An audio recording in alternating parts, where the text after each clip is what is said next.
एक तरफ शरद पवार और अजित पवार आमने सामने हैं, दूसरी तरफ उद्धव ठाकरे और देवेंद्र फडणवीस सीधे एक दूसरे से टकरा रहे हैं।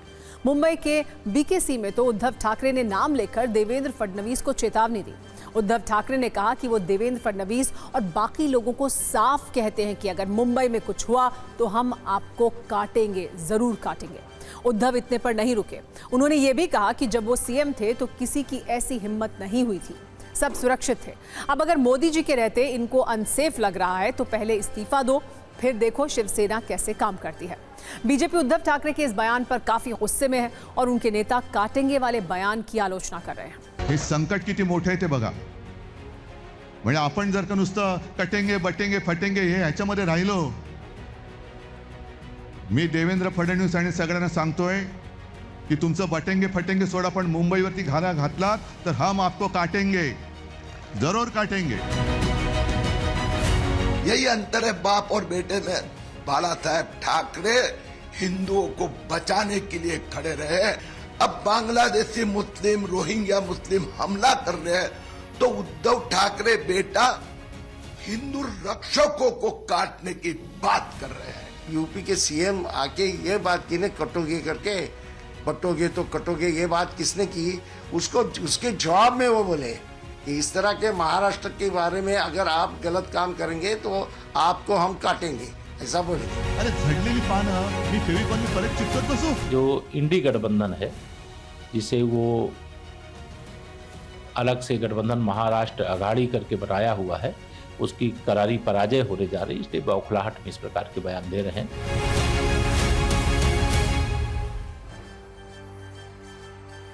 खैर, इन राजनीतिक दावों से दूर महाराष्ट्र की चुनावी हकीकत को समझना जरूरी है।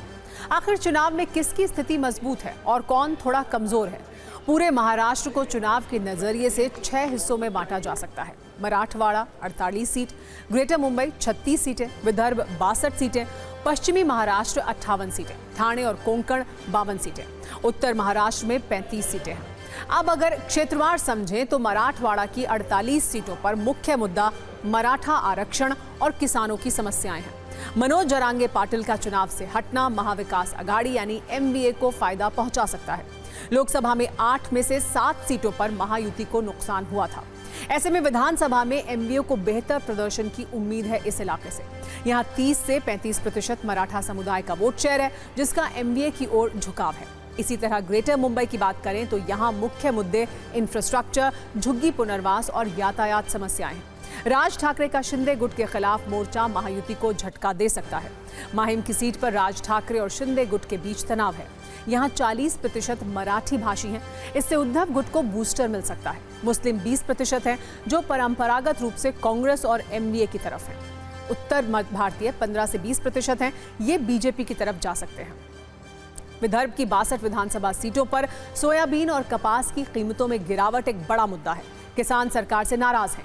लोकसभा चुनाव में 10 में से सिर्फ 2 सीटें महायुति को मिली थी। विधानसभा में 35 सीटों पर बीजेपी और कांग्रेस के बीच सीधा मुकाबला है। किसान 60 से 65% हैं, तो कांग्रेस और एमवीए की ओर उनका झुकाव दिख रहा है। ओबीसी और दलित 25 से 30% हैं और दलितों का एमवीए की ओर झुकाव है। हालांकि लाडकी बहन योजना के कारण बीजेपी को फायदा हो सकता है। पश्चिमी महाराष्ट्र की 58 विधानसभा सीटों पर चीनी मिल और मराठा आरक्षण का मुद्दा है। यहाँ शरद पवार के लिए सहानुभूति है। यहाँ मराठा वोटर 35 से 40% है, जिन्हें लेकर एमवीए का जोश भी हाई है। ठाणे और कोंकण की 52 विधानसभा सीटों पर मछुआरों की समस्या और पर्यावरण के मुद्दे हैं। शिंदे गुट और उद्धव गुट के बीच कड़ा मुकाबला है। मराठी भाषी और मछुआरों की संख्या 50 से 55% तक है। और उत्तर महाराष्ट्र की 35 विधानसभा सीटों की अगर बात करें तो सिंचाई परियोजनाएं और बेरोजगारी ज्यादा ट्रेंडिंग है। कांग्रेस और बीजेपी के लिए यहां कड़ा मुकाबला है। एनसीपी के पारंपरिक गढ़ में शरद पवार का प्रभाव है। ओबीसी और आदिवासी वोटरों की संख्या 40 से 45% है, जिन पर कांग्रेस और एनसीपी की उम्मीदें टिकी हुई हैं। महायुति ने 1500 से 2100 रुपए का वायदा किया, पर अभी महाविकास अघाड़ी ने 3000 रुपए प्रतिमाह देने की घोषणा की है। इसीलिए महिलाएं एमवीए की ओर जा सकती हैं। वैसे इस चुनाव में मुस्लिम और दलित वोटर्स की एकजुटता गेम बदल सकती है।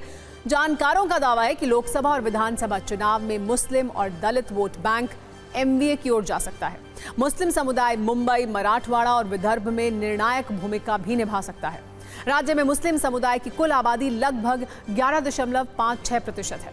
ये 38 विधानसभा सीटों पर निर्णायक भूमिका निभाते हैं, जिनमें से 9 सीटों पर उनकी आबादी 40% से अधिक है। वहीं दलितों की बात करें तो इनकी आबादी लगभग 12% है और 88 विधानसभा सीटों पर महत्वपूर्ण भूमिका निभाते हैं, जहां वे चुनाव परिणामों को प्रभावित कर सकते हैं। वैसे क्या होगा, इसके नतीजे आने के में ज्यादा वक्त बाकी नहीं है। 20 नवंबर को वोटिंग है और 23 नवंबर को नतीजे आ जाएंगे।